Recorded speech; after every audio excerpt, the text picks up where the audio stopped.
ये स्टूडेंट्स हमारा next topic biological molecules में आ जाता है न्यूक्लिक एसिड्स। न्यूक्लिक एसिड्स के बारे में सबसे पहले देखिए कि हमने बताना होगा कि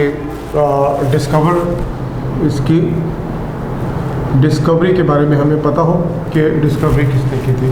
डिस्कवरी में सबसे पहले आपने ये बताना होगा नेम साइंटिस्ट का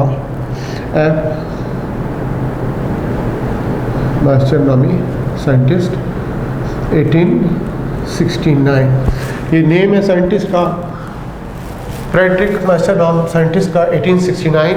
इसने क्या किया था, सबसे पहले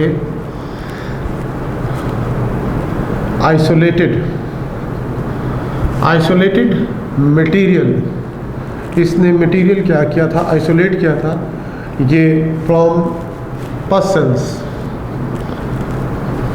सेल्स, यानी आप ये समझ लीजिए white blood cells, dead white blood cells, पस सेल्स से इसने मटेरियल आइसोलेट किया था।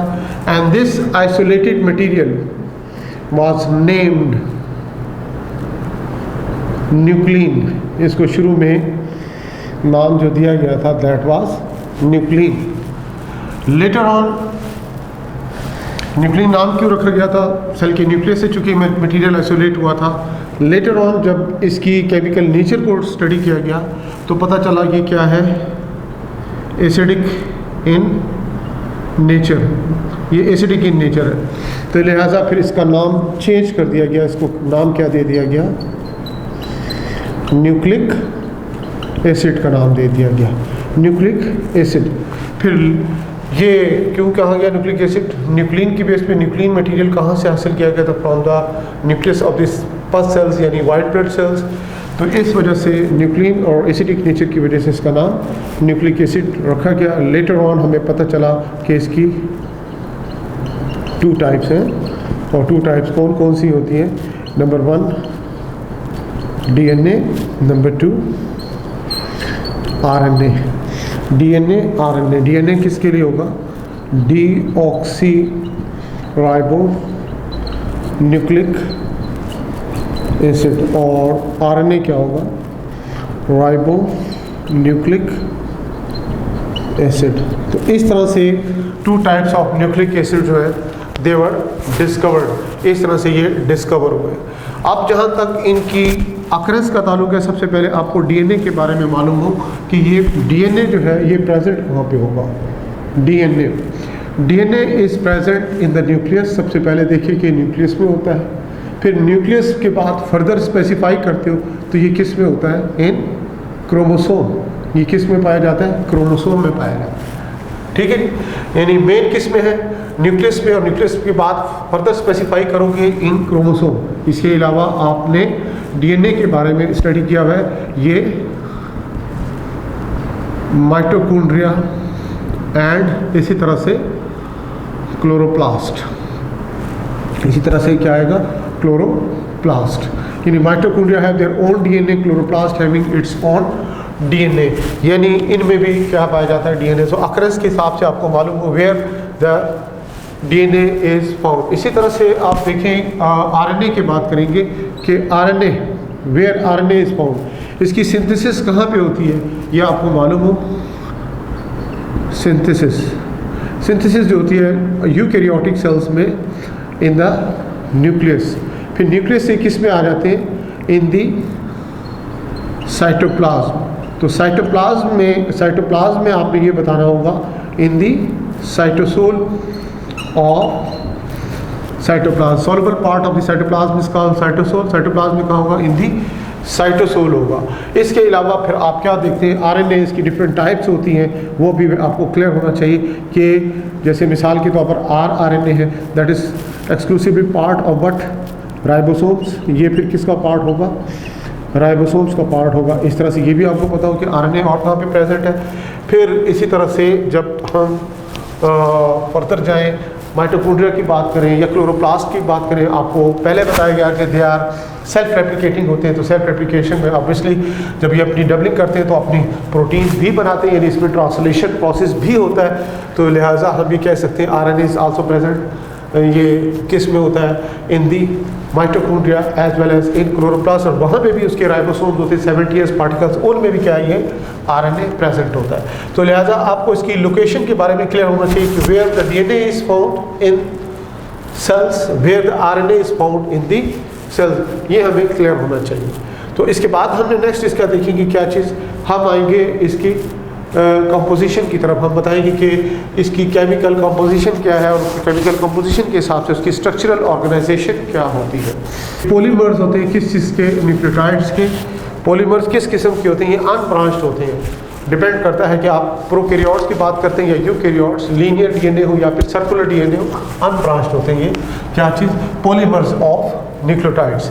ये पॉलीमर्स ऑफ न्यूक्लियोटाइड्स कहलाते हैं। तो कंपोजिशन के लिहाज से भी अगर हम बात करते हैं, जब हम बात करें इसकी कंपोजिशन की,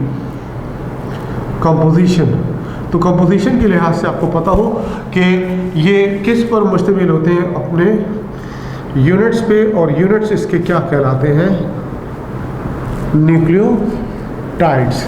ये इसके न्यूक्लियोटाइड्स कहलाते हैं। अब न्यूक्लियोटाइड्स ऑब्वियसली हम डीएनए और आरएनए को डिस्कस कर रहे हैं। डीएनए और दूसरा क्या आपके पास, आरएनए। डीएनए के न्यूक्लियोटाइड्स को क्या कहोगे, डीऑक्सीराइबोस न्यूक्लियोटाइड्स, और आरएनए के न्यूक्लियोटाइड्स को राइबो न्यूक्लियोटाइड्स का नाम दोगे, राइबो न्यूक्लियोटाइड्स कहलाएंगे। ये इस तरह से आपको क्लियर हो कि डीऑक्सीराइबो न्यूक्लियोटाइड्स और राइबो न्यूक्लियोटाइड्स ये क्या है, इसके यूनिट्स कहलाते हैं, चाहे वो डीएनए हो चाहे फिर वो आरएनए हो। तो लिहाजा हम अब क्या करेंगे कि हमने डिटेल किसकी देखनी होगी, ये composition of nucleotides. Composition of nucleotide, composition देखनी होगी कि हमारे पास न्यूक्लियोटाइड्स की क्या कंपोजिशन आती है। Pentose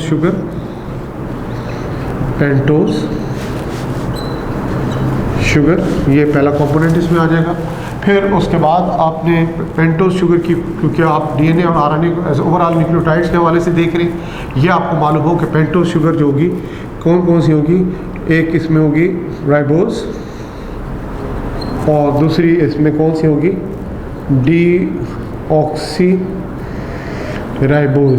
ribose and deoxyribose. अब राइबोस आपको पता हो किस में होती है, आरएनए में, और डीऑक्सीराइबोस किस में होती है, डीएनए में होती है। तो ये पेंटोस शुगर पहला कंपोनेंट आ जाएगा किस चीज़ का, न्यूक्लियोटाइड का। फिर उसके बाद जो सेकंड कंपोनेंट है वो आपने बताना होगा नाइट्रोजन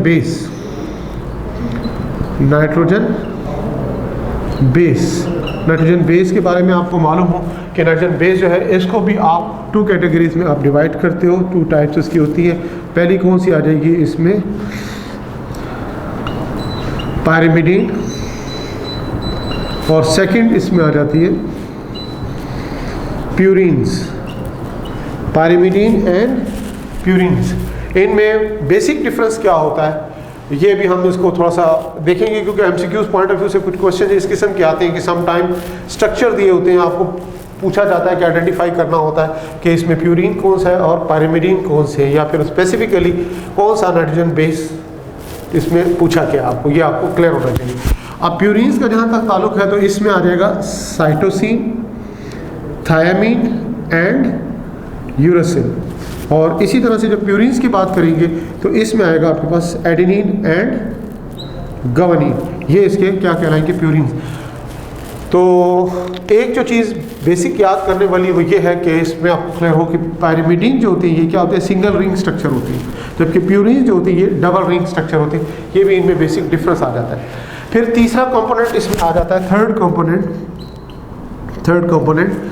कंपोनेंट के मालूम होंगे इसमें थर्ड कंपोनेंट कौन सा होगा, दैट इज फास्फोरिक एसिड, इसको फॉस्फेट ग्रुप के रेफरेंस से बताते हैं। अब ये जो फास्फोरिक एसिड होता है ये क्या करता है, ये बेसिकली क्या करेगा, एस्टर लिंकेज बनाता है, एस्टर लिंकेज बनाएगा किसके साथ, OH group of pentose sugar. Pentose sugar से मुराद क्या है, ये राइबोज भी हो सकती है और डीऑक्सीराइबोज भी हो सकती है। तो ये फॉस्फोरिक एसिड एस्टर लिंकेज बनाता है OH group of pentose sugar. तो कंपोजिशन में आप देखिए न्यूक्लियोटाइड्स की हमने क्या बताया, पहला कंपोनेंट क्या है इसमें पेंटोज शुगर, राइबोज और डीऑक्सीराइबोज। दूसरा इसका कंपोनेंट क्या है, नाइट्रोजन बेस। ये नाइट्रोजन बेस पायरिमिडीन भी हो सकते हैं और प्यूरिन भी हो सकते हैं। इसी तरह से थर्ड कंपोनेंट क्या है इसका, फॉस्फोरिक एसिड, जो कि एस्टर लिंकेज बनाएगा OH group of pentose sugar. वो भी हम देखेंगे कि डाई न्यूक्लियोटाइड और ट्राई न्यूक्लियोटाइड और फिर पॉलीन्यूक्लियोटाइड चेन किस तरह से इसमें बनती है। लेकिन MCQs पॉइंट ऑफ व्यू से आपको क्लियर हो कि किस तरीके से आपने ये बताना होता है कि सम टाइम स्ट्रक्चर दिए होते हैं। जैसे फॉर एग्जांपल यहाँ पे पेंटोज शुगर का स्ट्रक्चर दिया हुआ है, ये आपके सामने पेंटोज शुगर का स्ट्रक्चर बना हुआ है। First carbon, second, third, fourth carbon, और यहाँ पे इसकी क्या आ जाएगी, दैट इज ये इसकी फिफ्थ कार्बन आ जाती है। बाकी OH, H, H, OH, यहाँ पे क्या है H, यहाँ पे OH, यहाँ पे H, और ये इसका ऑक्सीजन। तो ये आपके सामने क्या है, पेंटोज शुगर। अब ये क्या है, बेसिकली राइबोज है, ये राइबोज है। इसी तरह से अगर आपसे पूछा जाए डीऑक्सीराइबोज, ये कौन सा कार्बन है, इसका first carbon, second, third, fourth, और ये इसका फिफ्थ कार्बन होता है। तो लिहाजा आपको ये मालूम होना चाहिए कि डिफरेंस क्या है। डिफरेंस यहाँ पर होता है, इस जगह पे डिफरेंस होता है। ये सेकंड कार्बन पे आपको मालूम हो कि OH की जगह क्या होगा, यहाँ पे सिर्फ और सिर्फ H होगा, यानी वन ऑक्सीजन यहाँ पे क्या होगा, मिसिंग होगा ऑन सेकंड कार्बन। जब इधर पे OH की जगह सिर्फ H हो तो फिर राइबोज नहीं होगा, तो उसे हम क्या कहेंगे, डीऑक्सी राइबोज का नाम देंगे। तो इस तरह ये आपको डिफरेंस पूछा जा सकता है। एक तो नंबर 1 स्ट्रक्चर के हिसाब से नाम ना दिया हो, आपने आइडेंटिफाई करना है। नंबर 2 डायरेक्ट क्वेश्चन में पूछा जाए on which carbon atom the difference is present between ribose and deoxyribose, और फिर कौन सा इसमें एटम मिसिंग है, आप बताओगे 1 atom of oxygen is missing at carbon number 2 in किस में, डीऑक्सीराइबोज में। तो लिहाजा ये तो आपको पेंटोज शुगर के हवाले से पता होना चाहिए। इसी तरह से ये नाइट्रोजन बेसिस होते हैं। नाइट्रोजन बेसिस में अभी हमने बताया एक, इसमें पहला कौन सा बता रहे हैं, पायरिमिडीन के बारे में आपको क्या बताया गया कि ये सिंगल रिंग स्ट्रक्चर होते हैं। अब इसमें देखिए कि इसकी पहचान कैसे होगी। जैसे फॉर एग्जांपल यहाँ पे हम बेसिक स्ट्रक्चर शो कर रहे हैं, बेसिक स्केलेटन हमें शो करना है। ये बेसिक स्केलेटन, ये हमने यहाँ पे कार्बन नंबर इसका जो क्या 4, और यहाँ पे अगर ये NH2 ग्रुप है और फिर यहाँ पे इस कार्बन नंबर 2 है, ये यहाँ पे इसमें ऑक्सीजन मौजूद है। तो आपको इसको आइडेंटिफाई करना होगा। ये आइडेंटिफिकेशन मार्क है जिसकी बेस पर आपने इसको पायरिमिडीन की टाइप को आइडेंटिफाई करना होगा। तो ये इसमें आपके पास क्या होगा, साइटोसिन। इसको आप क्या कहोगे, साइटोसिन का नाम दोगे। इसी तरह से बच्चों देखो कि इसमें ये एक और स्ट्रक्चर हम यहाँ पे ड्रॉ कर रहे हैं, बेसिक स्केलेटन। ये आपके पास बेसिक स्केलेटन आ गया। ये कार्बन नंबर 4 है, इसके साथ यहाँ पे क्या है, ऑक्सीजन। ये इसका कार्बन नंबर 2 है, इसके साथ क्या है, ऑक्सीजन। अब आप गौर कीजिए, ये आइडेंटिफिकेशन मार्क आ जाएगी किसके, आपको मालूम हो किसके, यूरासिल के। ये यूरासिल किस में होता है, RNA में होता है। इसी तरह से फिर देखो बच्चों कि इसमें थर्ड आप किसका रेफरेंस दोगे, थायमीन का। अब थायमीन का बेसिक स्केलेटन आपको क्लियर होना चाहिए कि बेसिक स्केलेटन इसमें क्या होगा, कार्बन के साथ यहाँ पे आप क्या शो करें, डबल बॉन्ड O, और ये जो कार्बन है जो कि कार्बन नंबर 6 है, इसके साथ आपने शो करना होगा ये मिथाइल ग्रुप CH3। तो अब ये क्या बन जाएगा आपके पास, थायमीन। ये आपके पास थायमीन। अब देखिए साइटोसिन की आइडेंटिफिकेशन, इसी तरह यूरासिल की आइडेंटिफिकेशन, इसी तरह से थायमीन की आइडेंटिफिकेशन आपके सामने आ जाती है। फिर इसी तरह से सेकंड ग्रुप कौन सा है, that is called purine. Purines आ जाते हैं। प्यूरिन्स के बारे में आपको शुरू में मैंने बताया क्या होते हैं। प्यूरिन जो होते हैं डबल रिंग स्ट्रक्चर होते हैं। प्यूरिन में कौन कौन से आ जाएंगे, एडेनिन एंड गवानीन।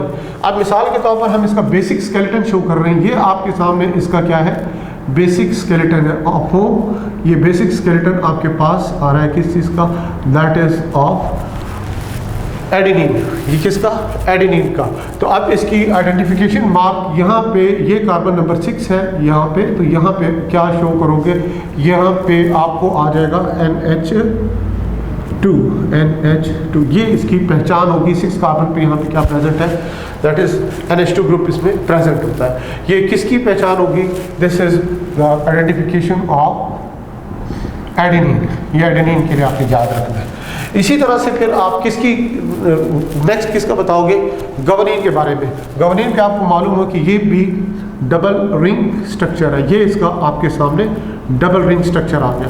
यहाँ पे 6 कार्बन है, 6 कार्बन पे आपने शो करना होगा यहाँ पे ऑक्सीजन प्रेजेंट है। So this is identification mark of what, double ring structure number 1। ये आपको कंफर्म हो जाएगा कि या तो ये एडेनिन है या फिर गवानीन है। तो इस तरह बच्चों आप देखो कि एक क्या है, पेंटोस शुगर आ गया आपके पास, दूसरा इसमें आपने क्या शो कर दिया, पायरिमिडीन के बेसिक स्ट्रक्चर शो कर दिए, और इसी तरह से प्यूरिन के बेसिक स्ट्रक्चर शो कर दिए। ये भी एमसीक्यूज में आपको क्वेश्चन आता है, उसमें स्टूडेंट जो है उस वक्त परेशान होते हैं कि हम किस तरह से इसको आइडेंटिफाई करें। तो इस क्वेश्चन के लिए भी आपने मेंटली तौर पर अपने आप को प्रिपेयर करना है। बाकी जो फॉस्फेट ग्रुप है, फास्फोरिक एसिड, वो आपको क्लियर होना चाहिए। फास्फोरिक एसिड का फार्मूला क्या होता है, H3PO, ये इसका फार्मूला है। स्ट्रक्चर इसका किस तरह से बनेगा, ये आपके सामने इसका स्ट्रक्चर फार्मूला आ जाएगा। किस चीज़ का, फास्फोरिक एसिड का, जो कि आपने बताया था कि ईस्टर लिंकेज बनाता है विद OH ग्रुप, किसके साथ, OH group of pentose sugar के साथ। तो यहाँ तक बच्चों क्या देखा आपने कि कंपोजिशन किस चीज़ की है, ये न्यूक्लियोटाइड्स की कंपोजिशन है। इसके बाद हमें नेक्स्ट देखना होगा कि एक न्यूक्लियोटाइड का स्ट्रक्चर किस तरह से बिल्टअप होता है, how the structure of nucleotide is organized. इसी कंपोनेंट से मिलकर क्या बनेगा, एक न्यूक्लियोटाइड बनेगा। Structure of nucleotide, structure of nucleotide की कंपोनेंट्स हमने पहले भी बताया क्या है, पेंटोस शुगर। पेंटोस शुगर में आप रेफरेंस किसका देते हो, पहला इसमें राइबोस और दूसरा डीऑक्सी राइबोस। तो ये किस में, आरएनए में, और ये किस में, डीएनए में। फिर नाइट्रोजन बेसिस का रेफरेंस अभी हमने डिस्कस किया था प्यूरिन एंड पायरिमिडीन के हवाले से, उसको हम देखते हैं। फिर फास्फोरिक एसिड आ जाता है।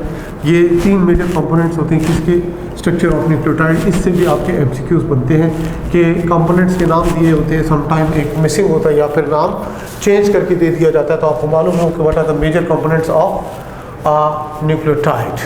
फिर न्यूक्लियोटाइड जो है बनने से पहले जो स्ट्रक्चर बिल्टअप होता है उसे हम क्या नाम देते हैं, न्यूक्लियोसाइड। इसे हम न्यूक्लियोसाइड का नाम देते हैं।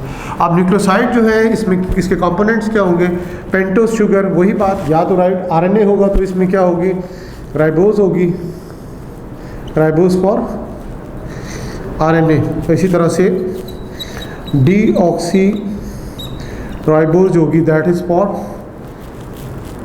डीएनए। ये किसके लिए होगी, डीएनए के लिए होगी।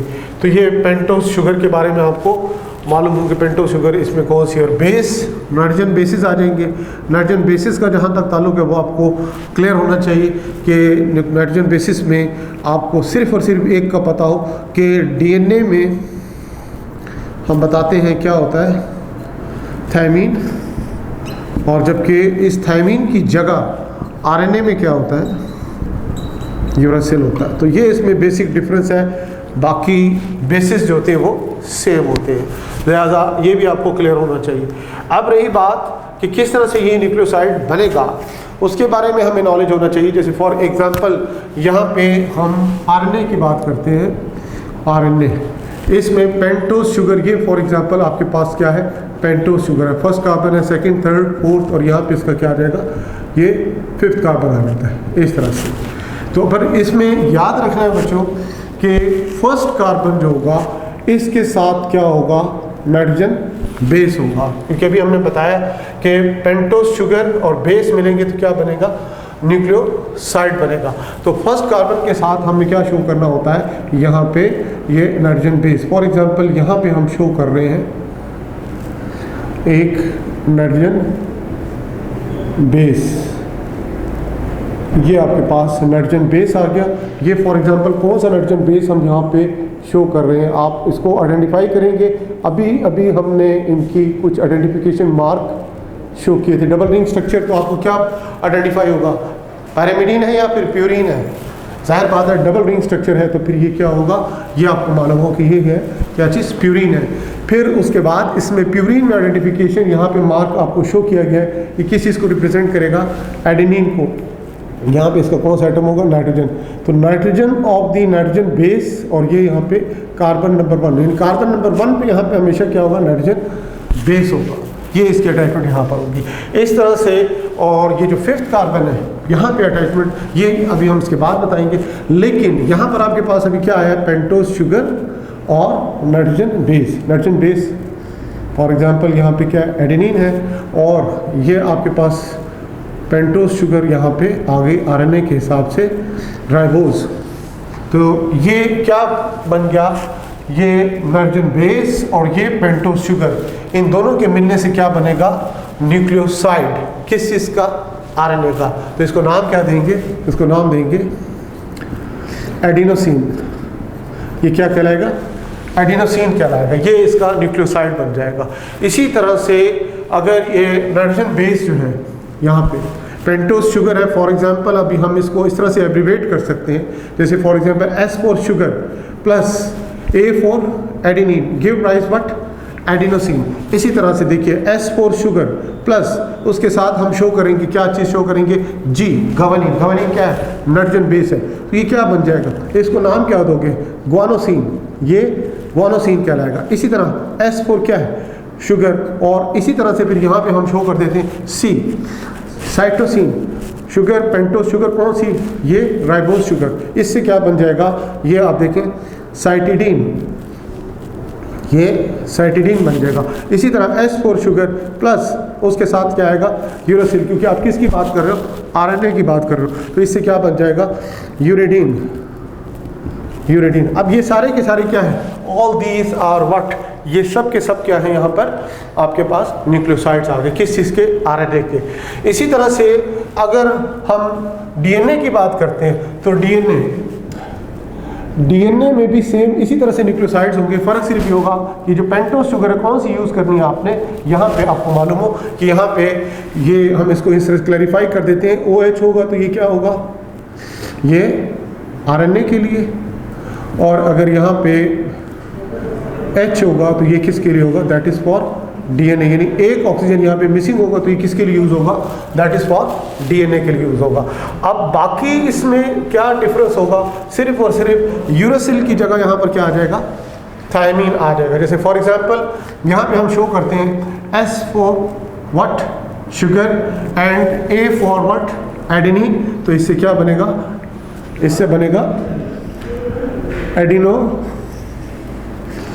एडिनोसिन, ये बन जाएगा। यहाँ पे हम क्या लिखेंगे, डी किसके लिए, बेसिकली हम यहाँ पे यूज़ कर रहे हैं, डीएनए के लिए यूज़ कर रहे हैं। इसी तरह देखिए S फॉर शुगर प्लस उसके साथ आप क्या शो करते हैं, नेक्स्ट आ जाता है G गवानीन, तो क्या बन जाएगा, डी ग्वानोसिन। ये डी ग्वानोसिन यानी न्यूक्लियोसाइड किसका है, ये भी डीएनए का है। इसी तरह S फॉर शुगर, फिर इसी तरह से आप शो कर रहे हैं C यानी साइटोसिन।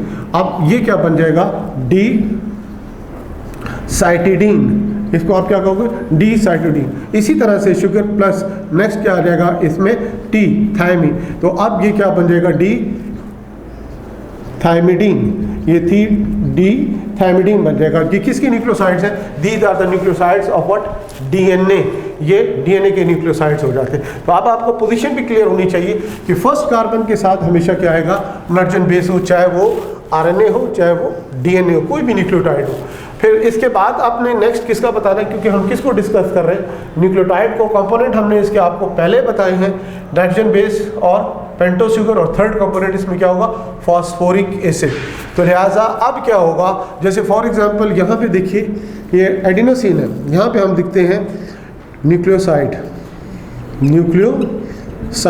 न्यूक्लियोसाइड हमारे पास कौन सा है, एडिनोसिन है। अब इसमें हम क्या करेंगे, एक फॉस्फेट ग्रुप ऐड करेंगे, एक फॉस्फेट ग्रुप इसमें ऐड करेंगे, तो ये क्या बन जाएगा, AMP, adenosine monophosphate, adenosine monophosphate बन जाएगा। इसी तरह सो ऑन, बाकी भी इसी तरह ही होंगे। जैसे फॉर एग्जांपल ये क्या है, ये ग्वानोसिन है, ग्वानोसिन प्लस उसके साथ क्या ऐड करेंगे, फॉस्फेट ग्रुप, एक फॉस्फेट ग्रुप ऐड किया तो क्या बन जाएगा, एडिनोसिन, ये ग्वानोसिन मोनोफॉस्फेट, ग्वानोसिन मोनोफॉस्फेट बन जाएगा, एंड सो ऑन। बाकी ये इससे क्या बनेगा, साइटिडीन मोनोफॉस्फेट, इससे क्या बनेगा, यूरिडीन मोनोफॉस्फेट बन जाएगा। सिमिलरली यहाँ पर आप आएंगे, ये देखिए ये sugar, pentose sugar deoxyribose DNA के लिए, A फॉर एडेनिन। न्यूक्लियोसाइड क्या बना था आपका, ये क्या था, न्यूक्लियोसाइड, इससे जो अब बनेगा क्या, न्यूक्लियोटाइड बनेगा, तो इसमें क्या चीज़ आपने ऐड करनी होगी, फॉस्फेट ग्रुप। तो एडिनोसिन मोनोफॉस्फेट, ये गोनोसिन फॉस्फेट ग्रुप ऐड होगा, गोनोसिन मोनोफॉस्फेट। साइटिडीन के साथ फॉस्फेट ग्रुप ऐड होगा, साइटिडीन मोनोफॉस्फेट। थायमिडीन के साथ फॉस्फेट ग्रुप ऐड होगा, तो क्या बनेगा, थायमिडीन मोनोफॉस्फेट बन जाएंगे। अब आपके सामने ये स्ट्रक्चर जैसे फॉर एग्जांपल बना हुआ है, इसके साथ ये क्या था हमारे पास, एडेनिन, और ये क्या है आपके पास, पेंटोज शुगर। तो बेसिकली ये है क्या, ये है क्या, ये एक न्यूक्लियोसाइड है। इसका नाम हमने क्या बताना है, एडेनिन, और फिर उसके साथ क्या है, पेंटोज शुगर। तो हमें नाम इसको क्या देंगे, दैट इज कॉल्ड एडिनोसिन। ये एडिनोसिन कहलाएगा। अब यहाँ पे देखिए फिफ्थ कार्बन के साथ जब बॉन्डिंग हमने शो करनी है, यहाँ पे इसके साथ अटैचमेंट किस चीज़ की होगी, फॉस्फेट ग्रुप। ये हम इसके साथ फॉस्फेट ग्रुप शो कर रहे हैं, ये हमने इसके साथ ये फॉस्फेट ग्रुप शो किया। ये फॉस्फेट ग्रुप इसके साथ कहाँ पे अटैच है, आप देख सकते हैं, फर्स्ट, सेकंड, थर्ड, फोर्थ, और ये कौन सा कार्बन है, फिफ्थ कार्बन। फिफ्थ कार्बन के साथ एक फॉस्फेट ग्रुप अटैच हो गया, यानी आप देखिए ये क्या था, एडिनोसिन। ये क्या बनेगा, इसके साथ एक फॉस्फेट ग्रुप ऐड हुआ तो एडिनोसिन मोनोफॉस्फेट बन जाएगा, इसको एडिनोसिन मोनोफॉस्फेट। तो अब ये क्या बन गया, पहले आपके पास क्या था, न्यूक्लियोसाइड, अब क्या बन गया, न्यूक्लियोटाइड। इस तरह से अगर हम गोनोसिन के साथ ऐड कर रहे हैं फॉस्फेट ग्रुप, तो क्या बनता है, गोनोसिन मोनोफॉस्फेट, यानी नाइट्रोजन बेस की जगह आप ये क्या था, एडेनिन की जगह क्या आप अटैच करोगे, गोनोसिन अटैच करोगे, तो न्यूक्लियोटाइड क्या बन जाएगा, गोनोसिन मोनोफॉस्फेट। इसी तरह से साइटिडीन मोनोफॉस्फेट, इसी तरह यूरिडीन मोनोफॉस्फेट। और डीएनए के लिए आप डी का वर्ड यूज़ कर रहे हो, सेम वही पैटर्न होगा, फ़र्क सिर्फ क्या होगा कि पेंटोज शुगर यहाँ पे चेंज होगी और यूरासिल की जगह क्या आ जाएगा, यहाँ पे थायमीन आ जाएगा। तो इस तरह आपके पास न्यूक्लियोटाइड्स किसके आ जाएंगे, डीएनए के न्यूक्लियोटाइड्स आएंगे। इसके बाद हमने देखना क्या है कि पॉलीन्यूक्लियोटाइड चेन किस तरह से बनती है, in formation of polynucleotide chain.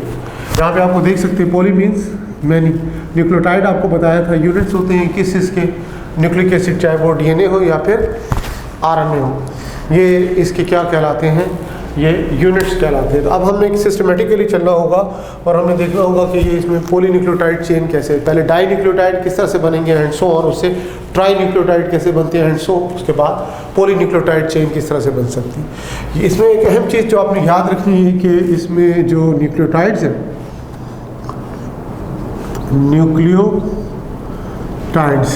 Nucleotides जो होते हैं basically they are linked by ये होते हैं फॉस्फो डाइस्टर लिंकेज। किसके जरिए बने होते हैं, ये आपस में लिंक्ड होते हैं nucleotides, they are linked by phosphodiester linkage होता है। अब फॉस्फो डाइस्टर लिंकेज की डिटेल क्या है, सिंपल, इसमें थोड़ा सा आपको कॉन्सेप्ट क्लियर होना चाहिए, आइडिया होना चाहिए। जैसे फॉर एग्जांपल यहाँ पे हम ये शो करते हैं, what is this, pentose sugar. ये आपके पास पेंटोज शुगर है, 5 carbon, first carbon, second carbon, third carbon, fourth, और इसके साथ यहाँ पे आप क्या शो कर रहे हो, दैट इज़ फिफ्थ कार्बन। और फिर इसके साथ ये फर्स्ट कार्बन के साथ हमने पहले बताया था यहाँ पे क्या होता है, ये हम फॉर एग्जांपल शो कर रहे हैं नाइट्रोजन बेस, कोई भी nitrogen, adenine, guanine, cytosine, thymine, RNA है तो थायमिन की जगह क्या होगा, यूरासिल होगा। इसी तरह से देखो, ये इसका फर्स्ट कार्बन, ये सेकंड, ये थर्ड, ये फोर्थ, और ये इसका फिफ्थ कार्बन। यहाँ पे H, यहाँ पे क्या आएगा, OH, ये H यहाँ पे OH, और ये H आ जाएगा आपके पास। तो आप देखिए कि ये नाइट्रोजन बेस और ये पेंटोज शुगर, और इस पेंटोज शुगर की फिफ्थ कार्बन के साथ यहाँ पे अटैचमेंट किस चीज़ की होगी, यहाँ पे अटैचमेंट होगी फॉस्फेट ग्रुप की। ये हम शो करते हैं यहाँ पे, इसके साथ अटैचमेंट फॉस्फेट ग्रुप की। ये आपके पास फॉस्फेट ग्रुप, ये फॉस्फेट ग्रुप यहाँ पे अटैच है, कहाँ पे, ये फिफ्थ कार्बन के साथ अटैच हो जाता है। तो ये आपके पास क्या बन जाता है, एक न्यूक्लियोटाइड बन जाता है। इसी तरह एक और न्यूक्लियोटाइड हम यहाँ पे शो कर देते हैं, ये एक और न्यूक्लियोटाइड हमने सिंपली शो किया है, ऑक्सीजन, कार्बन। आप देखिए ये आपके पास क्या आ जाएगा, ये फर्स्ट कार्बन के साथ हमने बताया what is present, nitrogen base, इसके साथ नाइट्रोजन बेस अटैच है। ये सेकंड कार्बन, और ये आपके पास third carbon, first, second, third, fourth, this one is the fifth one. अब यहाँ पे हमने शो करना है, यहाँ पे क्या चीज़ होगा आपके पास, फॉस्फेट ग्रुप। ये आपके पास फॉस्फेट ग्रुप आ जाता है, इस तरह से ये फॉस्फेट ग्रुप आएगा। यहाँ पे भी आपने क्या शो करना है, दैट इज वाइट, अभी क्या है इसका, वही आपके पास फॉस्फेट ग्रुप आ जाता है। अब फॉस्फेट ग्रुप होगा तो अब देखिए कि यहाँ पे ये जब ये होता है ना phosphoester link, diester linkage, ये फ्रंट है इसका और ये बिहाइंड। तो ये देख सकते हैं इसमें जो ये फॉस्फेट ग्रुप है ये क्या बनाएगा, यहाँ पे एस्टर बॉन्ड बनाएगा फ्रंट से, किसके साथ, थर्ड कार्बन के साथ। जब थर्ड कार्बन के साथ बनाएगा तो यहाँ पर आपको मालूम हो कि वाटर मॉलिक्यूल रिमूव होगा और यहाँ पे जो ये बॉन्ड बनेगा, ये बॉन्ड कौन सा होगा, एस्टर लिंकेज होगा। यहाँ से क्या चीज़ रिमूव हो गया, एक वाटर मॉलिक्यूल यहाँ से रिमूव होगा। इसी तरह से यहाँ भी क्या होगा कि एक वाटर मॉलिक्यूल यहाँ से रिमूव हो जाएगा, ये एक वाटर मॉलिक्यूल रिमूव हो जाएगा। तो यहाँ भी ये जो बॉन्ड बनेगा, ये जो बॉन्ड एस्टर बॉन्ड कहलाएगा। तो फ्रंट से आप देख रहे हैं थर्ड कार्बन और बिहाइंड किसके साथ, फिफ्थ कार्बन के साथ ये फॉस्फेट ग्रुप बॉन्ड बना रहा है। एस्टर बॉन्ड दूसरा भी क्या आ गया, एस्टर बॉन्ड किसके साथ, फॉस्फेट ग्रुप के साथ। तो क्या बन जाएगा, फॉस्फोडाइस्टर लिंकेज, इसको फॉस्फोडाइस्टर लिंकेज कहलाएगा। अब आप गौर कीजिएगा कि ये क्या बन गया, बेसिकली डाई न्यूक्लियोटाइड बन गया। दो न्यूक्लियोटाइड मिल गए तो क्या बन गया, डाई न्यूक्लियोटाइड बन गया। इसी तरह से आप देखिए कि ये इसका कौन सा है, ये 5 एंड है, ये इसका क्या है, 3 एंड है। यहाँ से फिर मजीद न्यूक्लियोटाइड इसमें ऐड होंगे। आप रेप्लिकेशन प्रोसेस डीएनए का डिस्कस करोगे, क्रोमोसोम एंड डीएनए में उसको हम डिटेल से देखेंगे कि रेप्लिकेशन प्रोसेस क्या होता है, उसकी डायरेक्शन क्या होती है, वो भी आपको क्लियर होगा। डीएनए डबल हेलिकल स्ट्रक्चर आप पढ़ते हो, उसके बारे में भी आपको कॉन्सेप्ट क्लियर हो कि ये 5 और ये 3 एंड क्या होता है, और 3 और ये 5 एंड किसको कहते हैं। यानी एंटी पैरेलल जब हम बात करते हैं, ये 2 न्यूक्लियोटाइड है, यहाँ पे तीसरा लगेगा, 3 nucleotide, tri nucleotide, many nucleotide जब लगेंगे उसके साथ तो क्या बन जाएगी, पॉली न्यूक्लियोटाइड चेन बन जाएगी। अनब्रांच्ड होगी, इसकी कोई ब्रांच नहीं होती, ये सीधा सीधा इसमें लीनियर स्ट्रक्चर होता है। तो इसमें आप इसकी डायरेक्शन जो देखते हैं वो, बल्कि ये भी आपको मालूम हो कि ये 5 एंड क्या होता है और इसका 3 एंड क्या होता है। ये देख सकते हैं एक एंड पे क्या होगा, जहाँ पे ये फॉस्फेट ग्रुप है तो ये इसका क्या होगा, 5 एंड होगा। और जितने भी न्यूक्लियोटाइड 1 मिलियन न्यूक्लियोटाइड क्यों ना इसके साथ हो, थर्ड कार्बन के साथ हमेशा क्या होगा, OH ग्रुप होगा, ये इसका 3 एंड कहलाएगा, ये इसका 5 एंड कहलाएगा। तो लिहाजा ये इस तरह आपको 5 एंड और 3 एंड का कॉन्सेप्ट भी यहाँ से क्लियर होता है। और ये भी पता चलता है कि इसमें nucleotides in the polynucleotide chain of DNA और RNA are linked by phosphodiester linkage. तो ये आपको फॉस्फोडाइस्टर लिंकेज का कॉन्सेप्ट क्लियर होना चाहिए। ये स्टूडेंट्स नेक्स्ट अब इसमें हमने क्या देखना है, Watson and Crick model of DNA. Watson and Crick model of DNA introduce होने से पहले जो कंट्रीब्यूशन हमें नज़र आता है, ख़ास तौर पर हम रेफरेंस देते हैं एक्स-रेज, डाइफ्रैक्शनल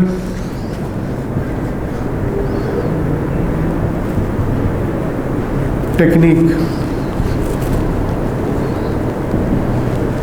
एक्स-रेज डाइफ्रैक्शनल टेक्निक के ज़रिए जो साइंटिस्ट हैं ख़ास तौर पर जिन्होंने ये टेक्निक स्टडी की थी, डिस्कस किया था, इसके बारे में बताया था हमें, मॉरिस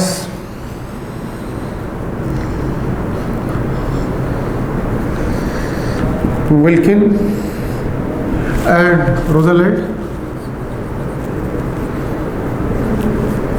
फ्रैंकलिन, ये 2 साइंटिस्ट हैं। इन्होंने एक्स-रे डाइफ्रैक्शन टेक्निक के ज़रिए हमें बताया था कि डीएनए के बारे में कुछ इन्फॉर्मेशन दी थी, और उस इन्फॉर्मेशन में ख़ास तौर पर जो डीएनए का जो डायमीटर होता है दैट इज़ 2 नैनोमीटर, और इसी तरह से 1 turn of DNA. 1 turn of DNA का मतलब इसमें जब 360 एंगल कंप्लीट हो जाता है, इसमें 10 पेयर्स होते हैं न्यूक्लियोटाइड्स के, या 10 बेस पेयर्स आप कह लें होते हैं। 1 turn of DNA that is equal to 3.4 nanometer. ये किसके बराबर होता है, 3.4 नैनोमीटर के बराबर होता है। इस तरह से ये आपको क्लियर हो कि डीएनए, इसने क्या बताया था कि डीएनए इसका डायमीटर कितना है 2 नैनोमीटर और 1 टन ऑफ डीएनए, यानी 1 टन का मतलब जहाँ पे 360 एंगल कंप्लीट हो और उसमें कितने बेस पेयर्स होंगे, 10 बेस पेयर्स होंगे, 3.4 नैनोमीटर की क्या होगी लेंथ होगी। तो इस तरह ये हमें क्लियर हो कि ये हमें इंफॉर्मेशन कहाँ से मिली थी, from Maurice Wilkins and Rosalind Franklin. इसके बाद 2 ग्रेजुएट स्टूडेंट्स थे कैम्ब्रिज यूनिवर्सिटी के, जिनके नाम यहाँ पे हम रेफरेंस देते हैं, यहाँ पे जैसे हमने देखा है नाम लिखा है वॉटसन एंड क्रिक। इनके पूरे नाम क्या थे, James Watson and Francis Crick. इन्होंने फिर ये सारी इंफॉर्मेशन को यूटिलाइज किया and they have constructed the model of DNA and on the basis of this construction they won the Nobel prize in 1953। 1953 में इन्हें नोबेल प्राइज भी मिला। अब आप देखिए कि सारी इंफॉर्मेशन आपके पास है, क्योंकि हमने जब न्यूक्लियोटाइड्स को डिस्कस किया था, जब हमने पॉलीन्यूक्लियोटाइड चेन का रेफरेंस दिया था, हमने बेसिक इंफॉर्मेशन ले ली थी कि डीएनए में बेसिकली उसके जो कंपोनेंट्स होते हैं उनके बारे में हमें मालूम है। तो इसके इसी के हवाले से जब हम ये वॉटसन एंड क्रिक मॉडल को डिस्कस करते हैं तो हम बताते हैं कि डीएनए क्या है। डीएनए बेसिकली क्या होता है कि ये पॉली न्यूक्लियोटाइड, इसमें क्या होती है चेंज होती है, पॉलीमर्स है बेसिकली ऑफ मोनोमर्स। मोनोमर्स इसके क्या होते हैं न्यूक्लियोटाइड्स होते हैं। तो ये बेसिकली ये पॉलीन्यूक्लियोटाइड चेंज होती है। कितनी न्यूक्लियोटाइड चेंज होती हैं, 2 न्यूक्लियोटाइड इसमें चेंज होती हैं, 2 न्यूक्लियोटाइड। और ये 2 न्यूक्लियोटाइड चेंज होती हैं, ये किस तरह से होती हैं, ये स्पाइरल होती हैं, स्पाइरल यानी किस फॉर्म में, ये हेलिक की फॉर्म में होती है। इसीलिए हम कहते हैं DNA is a double helical structure. इसी से हमें पता चलता है कि डीएनए क्या है, डबल हेलिकल स्ट्रक्चर। ये डबल हेलिकल स्ट्रक्चर है, इसके 2 स्ट्रैंड्स होते हैं, डबल हेलिकल स्ट्रक्चर इसको नाम देते हैं। तो ये जो इसके 2 स्ट्रैंड्स हैं डीएनए के, ये जो इसके 2 स्ट्रैंड्स बन जाते हैं, 2 स्ट्रैंड्स के बारे में आपको मालूम हो कि these 2 strands are antiparallel. ये क्या होते हैं, एंटी पैरेलल होते हैं। एंटी पैरेलल का मतलब क्या होता है कि एंटी पैरेलल का मतलब ये होता है कि ये एक स्ट्रैंड है डीएनए का और ये दूसरा स्ट्रैंड है। अगर ये 5 एंड से स्टार्ट हो रहा है तो इसका दूसरा एंड क्या होगा, 3 एंड होगा। और ये एंटी पैरेलल ये 3 एंड से स्टार्ट होगा तो इसका दूसरा एंड क्या होगा, 5 एंड। तो ये दोनों स्ट्रैंड्स क्या होंगे डीएनए के, एंटी पैरेलल स्ट्रैंड्स कहलाएंगे। आप इसी वजह से ये पॉइंट याद रखना आपको, ये भी अक्सर एमसीक्यूज में पूछा जाता है, एंटी पैरेलल का मतलब क्या होता है। तो ये तो एंटी पैरेलल स्ट्रैंड्स की बात आ गई। फिर इसमें जो बेस पेयरिंग होती है वो भी आपको क्लियर होनी चाहिए कि बेस पेयरिंग किस तरह से होगी। बेस पेयरिंग का जहाँ तक ताल्लुक है, हमेशा एडेनिन के सामने क्या आएगा, एडेनिन के सामने हमेशा थायमिन आएगा। इसी तरह अगर यहाँ थायमिन है तो इसके सामने क्या आएगा, ये एडेनिन आएगा। इसी तरह ग्वानिन के सामने हमेशा क्या आएगा, साइटोसिन। और अगर यहाँ पे साइटोसिन है तो उसके सामने क्या आएगा, दैट इज ग्वानिन। तो ये इसकी बेस पेयरिंग होती है किसमें, दोनों स्ट्रैंड्स के दरमियान, यानी एडेनिन के सामने थायमिन, थायमिन इस तरफ हो तो सामने एडेनिन, इस तरफ ग्वानिन लेफ्ट पे तो राइट पे क्या होगा इसके साइटोसिन, साइटोसिन लेफ्ट पे तो राइट पे क्या होगा ग्वानिन होगा। फिर इनके दरमियान हम क्या बताते हैं, इनके दरमियान हाइड्रोजन बॉन्डिंग होती है।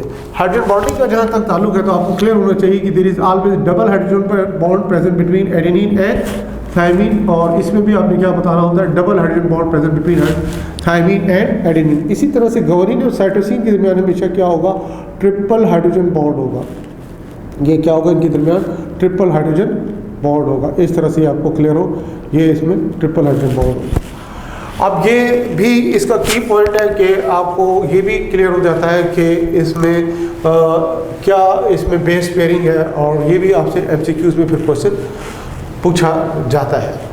तो इसमें हमेशा याद रखिएगा कि अमाउंट के हिसाब से जब हमने इसको आगे डिस्कस करना होगा, एडेनिन किसके इक्वल होगा, हमेशा थायमिन के इक्वल होगा, और ग्वानिन किसके इक्वल होगा, साइटोसिन के इक्वल होगा। ये भी आपको पॉइंट क्लियर होना चाहिए।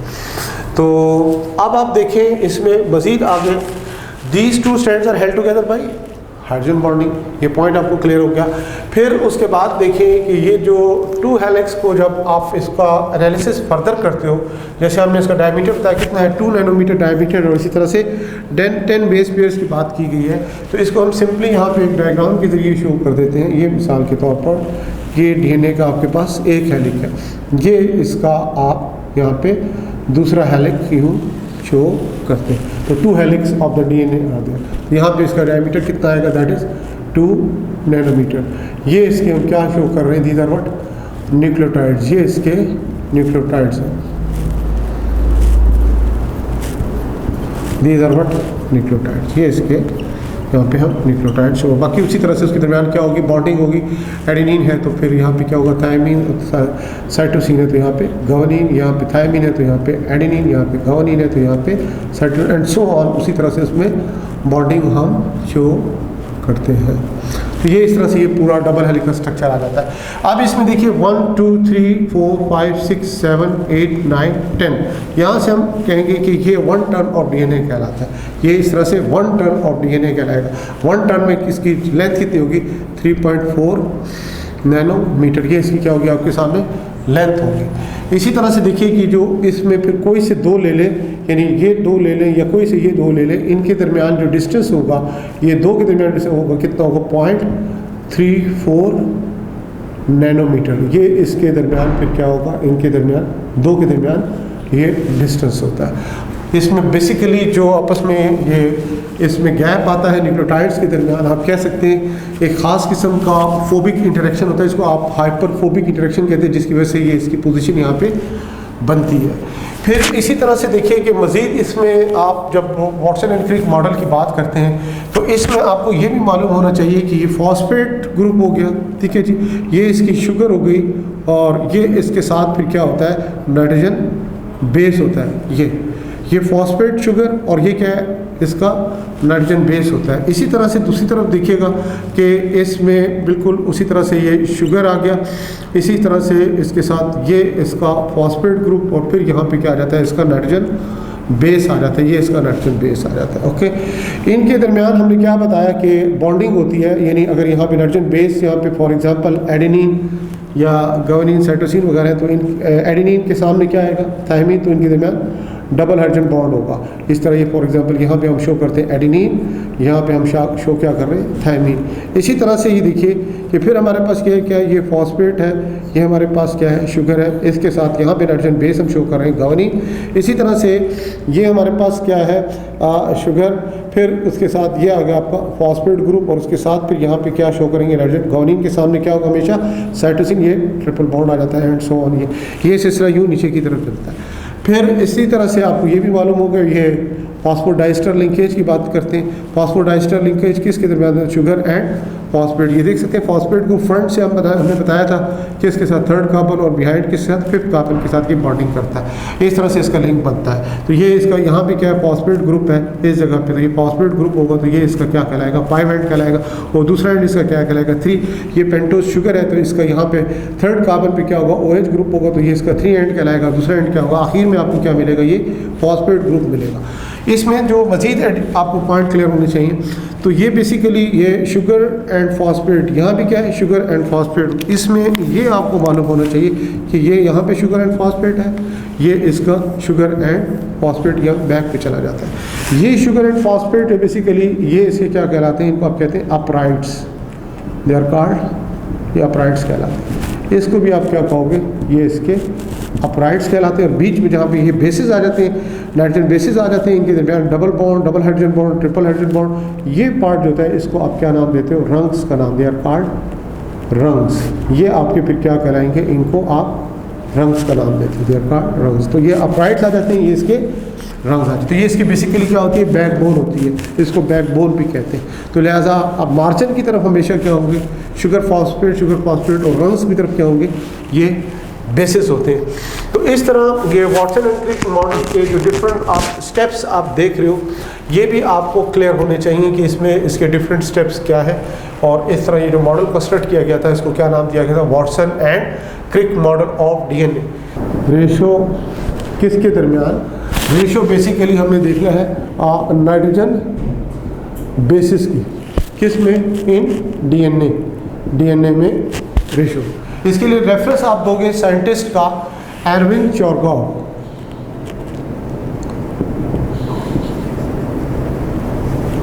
एरविन चोरगॉव का रेफरेंस दोगे किस हवाले से, 19 51 क्या रेफरेंस है, ये आपको इसका रेफरेंस देना है। इसमें क्या बताया गया है कि रेशो बताई गई है। जैसे फिर मिसाल के तौर पर एडेनिन है एंड थायमिन है, इनके दरमियान क्या आपको मिलेगी, इक्वल रेशो मिलेगी, इसमें आपको इक्वल रेशो मिलेगी। इसी तरह से आप देखिए गवानीन है एंड साइटोसिन है, इसमें भी आपको क्या मिलेगी, इक्वल रेशो मिलेगी। जैसे एग्जांपल के तौर पर ह्यूमन बीइंग का रेफरेंस ले लें, आप ह्यूमंस का रेफरेंस ले लें, ह्यूमंस का हम रेफरेंस लेते हैं।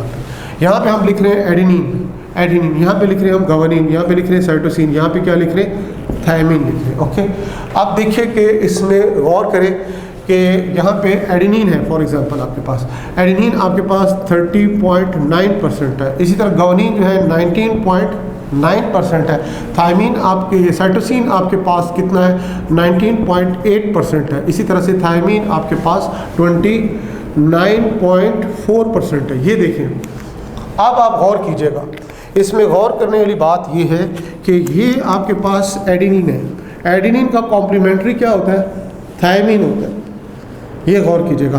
तो ये इसकी रेशो ऑलमोस्ट क्या है, सेम है, ऑलमोस्ट हमने क्या है, सेम। इसी तरह से देखो कि ये आपके पास क्या है, गवानीन है, और ये आपके पास क्या है, साइटोसिन, इनकी आप रेशो देखिए, ये they are very close together. तो लिहाजा ये ह्यूमन का रेफरेंस दिया है, ये वैल्यूज़ दी गई हैं।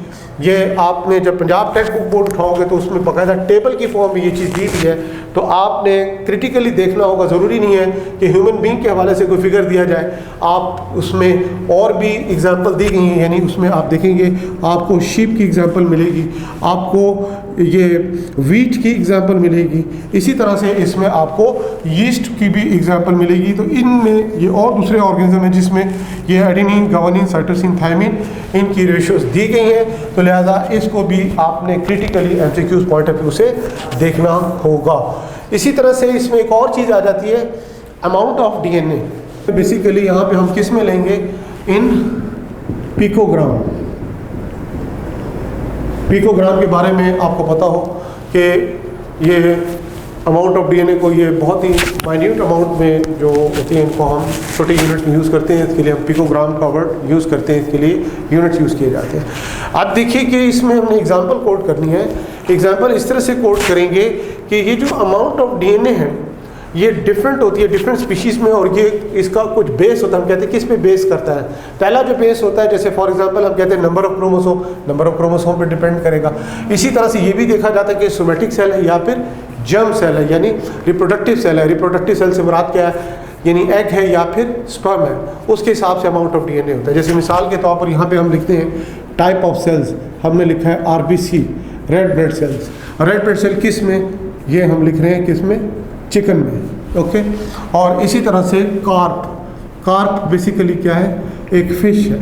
ठीक है जी, इसमें अमाउंट ऑफ हम सबसे पहले किसकी शो कर रहे हैं, आरबीसी की शो कर रहे हैं। इसमें 2.3 पिकोग्राम है। ओके, और कार्प में आप देखेंगे ये कितनी है, 3.3 पिकोग्राम है। इसी तरह से हम इसमें शो कर रहे हैं लिवर सेल्स आपके पास है। इसी तरह से और किडनी सेल्स आ जाते हैं, किडनी सेल्स। इसी तरह से हम एग्जांपल किसकी देंगे, रिप्रोडक्टिव सेल यानी स्पर्म का रेफरेंस यहाँ पे देंगे। यहाँ पे इसकी अमाउंट 2.4 पिकोग्राम, इसकी अमाउंट कितनी है 2.4, और स्पर्म की यहाँ पर आ जाती है 1.3 पिकोग्राम। इसी तरह से यहाँ पे देखिए लिवर सेल में 3.3 पिकोग्राम, इसी तरह किडनी में कितनी है 3.3 पिकोग्राम। इसी तरह से जब हम स्पर्म सेल की बात करेंगे ये कितनी है 1.6 पिकोग्राम। तो आप गौर कीजिएगा इसमें कि ये जो फिगर डाटा है, this is also important from your entry test point of view. ये फिगर्स आपको याद होने चाहिए इन जनरल। और आप ये भी गौर करेंगे कि यहाँ पे जो हमने बात की है, ख़ास तौर पर ये red blood cell, liver cells और किडनी सेल्स में सब में कॉमन क्या है, इसमें कॉमन ये है, ये क्या है, सोमेटिक सेल्स हैं। These are somatic cell, body cells हैं। और ये आमतौर पर क्या होते हैं कि ह्यूमन बीइंग में ये क्या होते हैं, डिप्लॉइड सेल्स होते हैं। जबकि स्पर्म सेल जो है रिप्रोडक्टिव सेल्स हैं, ये क्या होते हैं, रिप्रोडक्टिव सेल्स हैं, ये रिप्रोडक्टिव सेल्स, यानी ये क्या है, गेमीट है। इसमें नंबर ऑफ क्रोमोसोम क्या होंगे, n नंबर ऑफ क्रोमोसोम होंगे। तो इसी वजह से देख सकते हैं अमाउंट ऑफ डीएनए जो है बॉडी सेल्स के मुकाबले में क्या है, ऑलमोस्ट हाफ है। इस तरह बॉडी सेल्स के मुकाबले में अमाउंट ऑफ डीएनए इसमें क्या है, हाफ है। तो ये भी आपने entry test point of view से ये डाटा भी याद रखना है। ये इसमें से भी आपको क्वेश्चन आ सकते हैं। तो बच्चों यहाँ तक हमने डिस्कस किया है डीएनए को, और उसके बाद हम आगे चलेंगे, कुछ रेफरेंसेस हमने देने हैं किसके, आरएनए के, और उसकी टाइप्स ऑफ आरएनए डिस्कस करेंगे। तो फिर हम उसके बाद आगे चलेंगे और फिर क्रोमोसोम एंड डीएनए की तरफ हम चले जाएंगे।